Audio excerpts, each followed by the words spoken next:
Is it true that you have over $10,000? That's what Lily, my son's wife, who hardly ever shows up at our house, said. For a moment, I didn't understand what I was being asked, but Lily clarified it was about the funds for my old age. Yes, I have $300,000 all in the safe. I answered casually, but I had a bad feeling about this. As expected, trouble arose. My name is Emily, a 73-year-old housewife. My husband passed away 5 years ago, and all 3 of my children are now independent. My eldest daughter, Natalie, and my second son, Derek, and his wife live in another state and only come home for occasions like Christmas. My eldest son, Alex, and his wife built a house near mine and live there. I lead a solitary life, but I'm not in need thanks to my husband's pension, life insurance, and the retirement funds I have saved over the years. Alex and Lily have been married for 12 years. Alex, who is more laid back than most, chose an older wife. Her parents are both high school teachers, and I heard Lily was raised strictly. Our family was more laissez-faire, and our children grew up freely. I worried that the different family backgrounds might cause conflicts, but they seem to live together amicably without quarrels. The only regret is that they haven't had children yet. I have never brought up such a topic with Lily, as children are a blessing. If they can't have them, then it can be helped. That's what I think. One day, a neighbor told me something unbelievable. Olivia, who lives nearby, said, "You shouldn't blame your son's wife for not having grandchildren." I was shocked. I had never mentioned such a thing to Lily. I immediately corrected Olivia. I explained that I never said anything like that to Lily. Olivia replied, "I thought so. You're not that kind of person." And the misunderstanding was cleared up quickly. Apparently, Lily had been talking about such matters while chatting with the young wives in the neighborhood. Olivia, who has known me for a long time, thought it was strange and decided to tell me before any bad rumors spread. "Thank you. I'm sorry for the unpleasant thoughts you had." I apologized to Olivia, feeling sorry. Additionally, I asked her to let me know immediately if she hears any strange rumors again. Alex and Lily's house is just a 5-minute walk away. I didn't want bad rumors spreading in such close proximity. Ideally, I would confront Lily directly about why she said such things, but it's complicated. It was just after Alex and Lily got married. Alex liked having fried eggs on toast for breakfast, and the yolk should be broken and fried. When I mentioned this to Lily, her face changed. "Do I have to be ordered around for every little thing? From now on, I'll do it my way." She yelled at me, her face red with anger, and I was truly surprised. I hadn't expected such an overreaction and was at a loss for words. From this incident, I realized Lily doesn't take well to opinions and has a bit of paranoia. Any casual comment from me could anger Lily. Confronting her about the rumors would likely lead nowhere. Lily would probably say, "I know you think so, even if you don't say it," and insist on her viewpoint. Any discussion would be futile. I sighed, imagining that such incidents might continue in the future. It's been 12 years since Alex and Lily got married, but Lily has never visited my house alone. She always comes with Alex. I wish she would visit more often since we live so close by. It would make me feel less lonely. Despite living nearby, I still feel a distance, and that hasn't changed.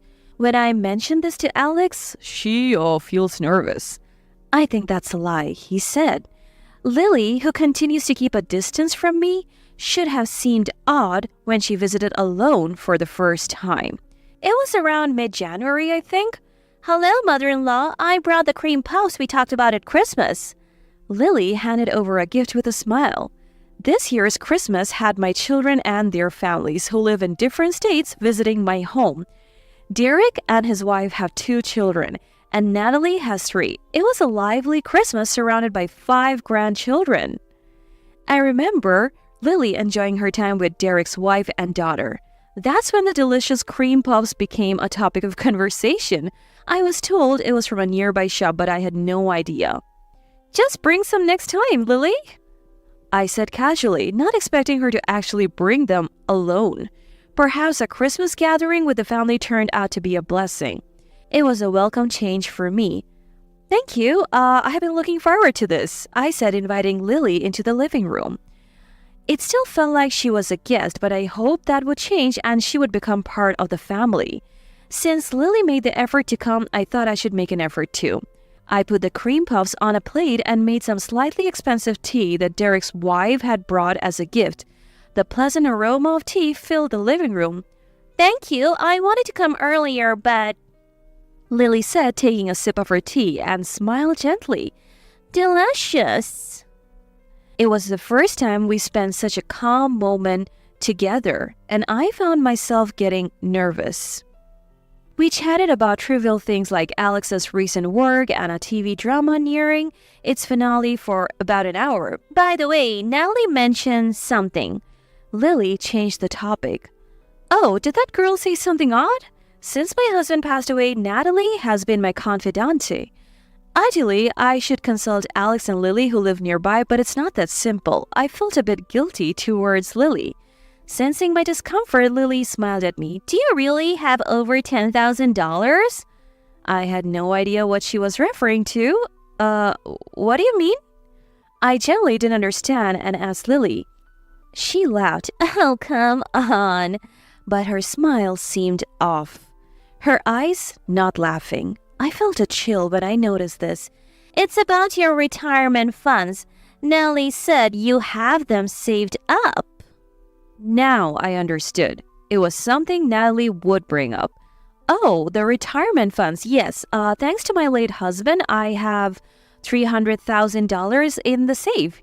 He always disliked banks, so he left instructions in his will to keep the retirement funds in the home safe.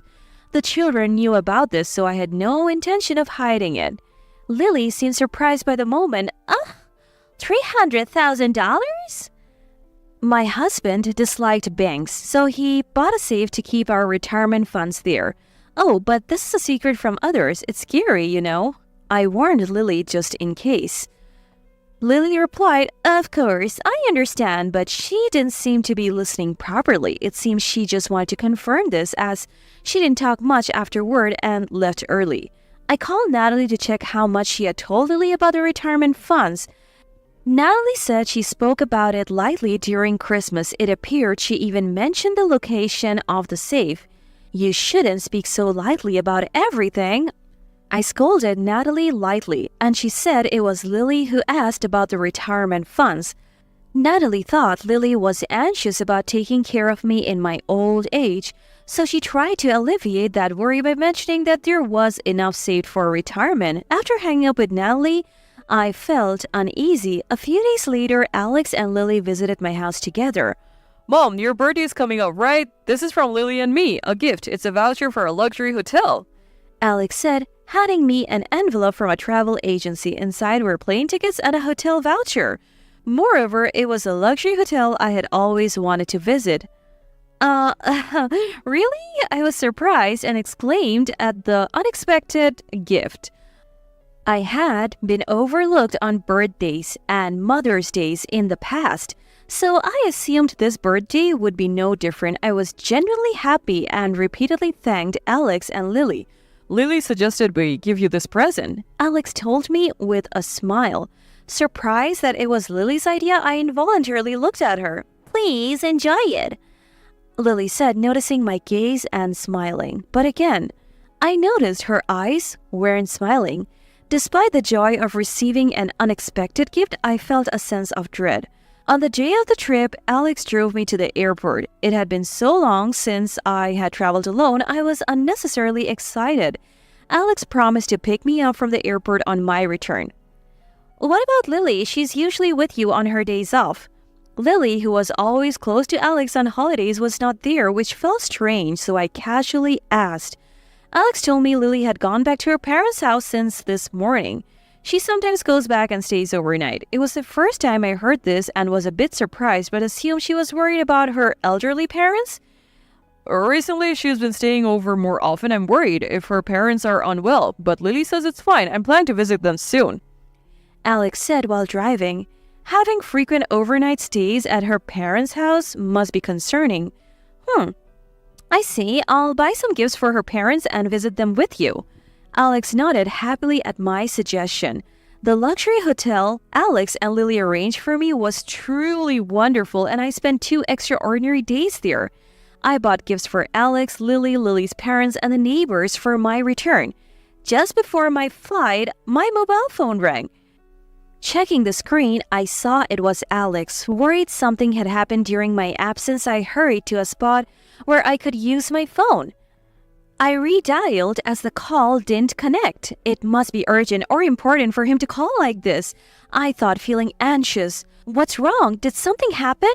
I was out of breath from hurrying. Alex also sounded breathless on the other end. Lily has... He kept repeating with a trembling voice, unable to continue. Calm down. What happened? I urged, despite feeling anxious myself. Hearing my voice seemed to calm Alex down. Lily left a letter of estrangement and left, Alex said. I almost collapsed in shock. A letter of estrangement? Not a divorce petition? Seemed odd. I told Alex we would talk more once I got home and hung up. As I sat back down, I realized my anxiety was about this. I decided to conserve my energy as much as possible. In the car, Alex picked me up from the airport and I asked him for details. Not a divorce petition, but a letter of estrangement? Alex confirmed it was a letter of estrangement. It stated she would cut all ties with Alex's family in the future. There was no divorce petition included, so they were still legally married. Alex hadn't been able to contact Lily since the day I left for the trip. He thought she might be relaxing at her parents' house. He noticed something was off before calling me. Alex had decided to air out my house before my return, thinking I wouldn't like a stale atmosphere. He found the door unlocked when he tried to open it. Nothing seemed amiss inside. He thought I had forgotten to lock it and was airing the house when he found the letter of estrangement in the living room. Huh? Why was it in my living room? Does that mean someone entered my house while I was away? At my exclamation, Alex nodded apologetically. 2 keys to my house were kept at Alex's place.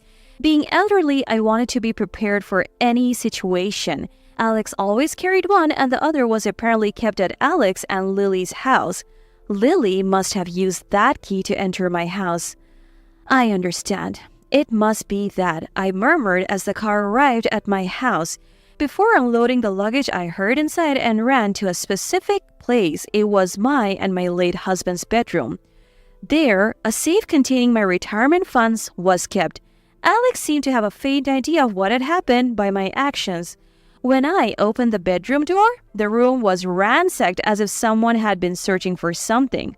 The safe was not in an obvious spot. It must have been searched for in a hurry. I had hidden the safe in the back of the closet, just as I thought.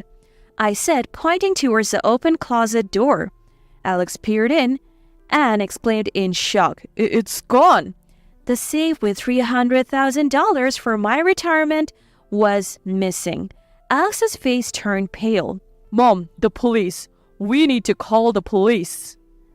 As Alex hurried to report the incident, I stopped him. It's all right. Alex looked puzzled. Just as I was about to reveal the truth, my mobile phone began to ring. Lily's name appeared on the screen. Alex and I exchanged glances and quietly pressed the speaker button. Hello, Lily? I spoke softly, but Lily interrupted me in a rush. About the money?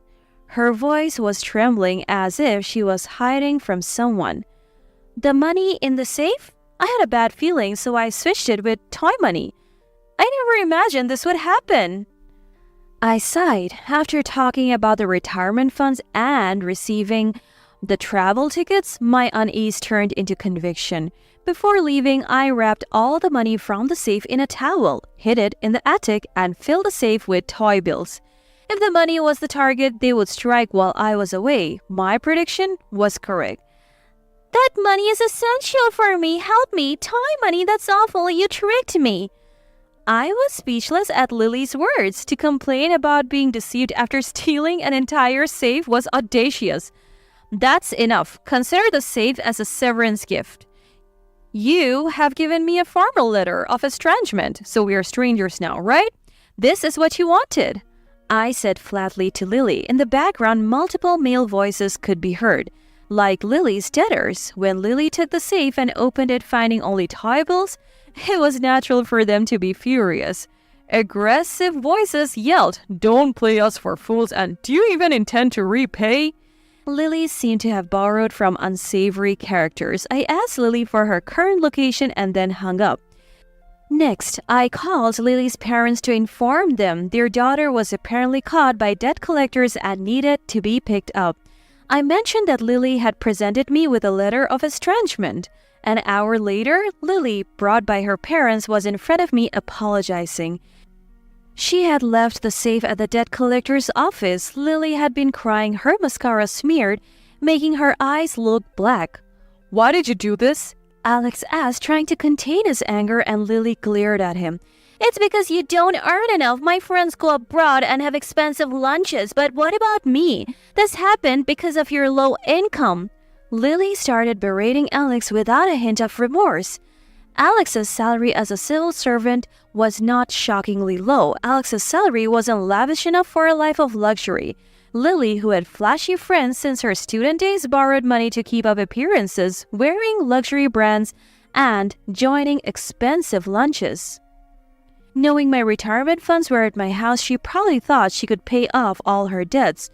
"We can't afford luxuries, but living modestly should be sufficient," Alex said with a troubled look. Lily laughed off his words. "What? A modest life? More like a poor life, right? Are you trying to sound wise? A son raised by frugal parents grows up to be even more stingy. What a pathetic way to live." Lily's contemptuous attitude embarrassed her parents, who were clearly troubled by their daughter's appalling statements. "Lily, you might find our way of living pathetic, but to me, being chased by debt collectors is far more disgraceful." Her parents, as if they had done something terribly wrong, "I'm sorry," kept apologizing to me. I was flustered as I didn't want them to apologize. "Please, stop. Your parents have done nothing wrong," I said, taking their hands. Lily's parents kept repeating their regrets about their parenting. "Anyway, I've accepted your letter of estrangement. Could you sign the divorce papers? Don't tell me you've been borrowing money under my name. Those debts you accumulated using your status as a civil servant's wife. You'll have to repay them yourself." Alex said this and handed Lily a business card of a lawyer. "All further discussions will go through this lawyer." I explained. Lily showed no signs of remorse, pouting and looking away, a grown woman acting like a child. Lily, who seemed like a perfectionist and responsible, turned out to be quite immature. The divorce proceedings facilitated by the lawyer were eventually initiated. Despite leaving a letter of estrangement, Lily strangely refused to consent to the divorce at first, probably having used Alex's name as a guarantor for her debts. Her only source of income was Alex's salary, as she was a housewife. Fearing a future of repaying debts alone, she might not have wanted to let go of Alex, her financial lifeline. Alex, determined, went through the divorce mediation and won the divorce. Lily's total debts were around $80,000. Her parents refused to pay off her debts, urging her to repay them and learn from her mistakes. Unaware of her parents' feelings, Lily angrily left her house and disappeared for a while. 6 months later, she appeared at her parents' door in a disheveled state, deeply apologizing. Currently, she's mentally unwell and shut in at her parents' house. I heard from neighborhood rumors that her paranoia is causing trouble. I'm living with Alex again. Derek and his wife have expressed interest in building a new house on my property. Suddenly, life has become busier, a bit unsettling, but much more enjoyable than being alone. I thought a retirement filled only with money would be lonely, so this change is a welcome one. Despite everything, the retirement funds are securely stored in a new safe Alex bought.